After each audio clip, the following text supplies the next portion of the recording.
સરદાર પટેલની 150મી જન્મજયંતિની ભાવપૂર્ણ ઉજવણી અંતર્ગત ભરૂચ તાલુકાના હલદરવા ગામે સરદાર સ્મૃતિ વનનું લોકાર્પણ કરવામાં આવ્યું હતું। રાષ્ટ્રીય એકતા અને સમરસતાના પ્રતીક એવા લોહ પુરુષ સરદાર પટેલને સમર્પિત આ સ્મૃતિ વનના લોકાર્પણ પ્રસંગે ગામમાં ઉજવણીનો માહોલ જોવા મળ્યો હતો।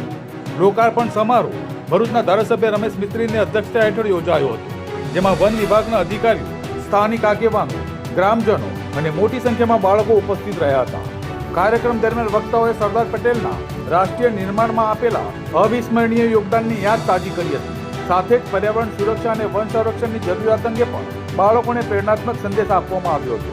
હલદરવા ગામે વિકસિત કરાયેલું સરદાર સ્મૃતિ વન હરિયાળી અને પર્યાવરણ સંવર્ધન માટે એક નવી ઓળખ રૂપે ઉભરશે તેવી આશા વ્યક્ત કરવામાં આવી હતી। આજે ભરૂચ તાલુકાના ભરૂચ વિધાનસભાના હલદરવા ગામે સરદાર સ્મૃતિ વનનું લોકાર્પણ કરવામાં આવ્યું છે।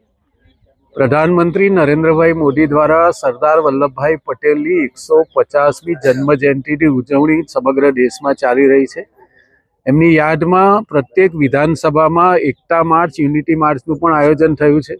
આપણને ખબર છે કે 31 ઓક્ટોબરે સરદાર વલ્લભભાઈ પટેલના જન્મ દિવસે પ્રધાનમંત્રીએ રાષ્ટ્રીય સ્તરનો કાર્યક્રમ કેવડિયા એકતાનગર ખાતે યોજવામાં આવ્યો હતો।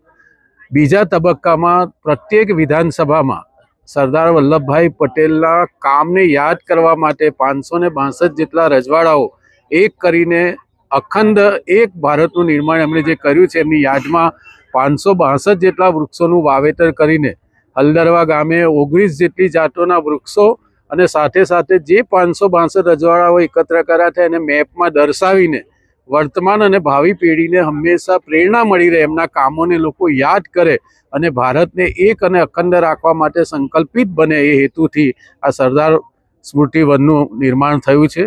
હું સામાજિક વનીકરણ વિભાગ ભરૂચ જિલ્લાને પણ આ તબક્કે ખૂબ અભિનંદન આપું છું। ગામના સરપંચ, ડેપ્યુટી સરપંચ, ગામના આગેવાનો, ગામના તમામ લોકોએ પણ સહયોગ કરીને આ વન ઊભું કરવા માટે જે સહયોગ આપ્યો છે એ માટે ગામના લોકોનો પણ હૃદયથી આભાર વ્યક્ત કરીએ છીએ।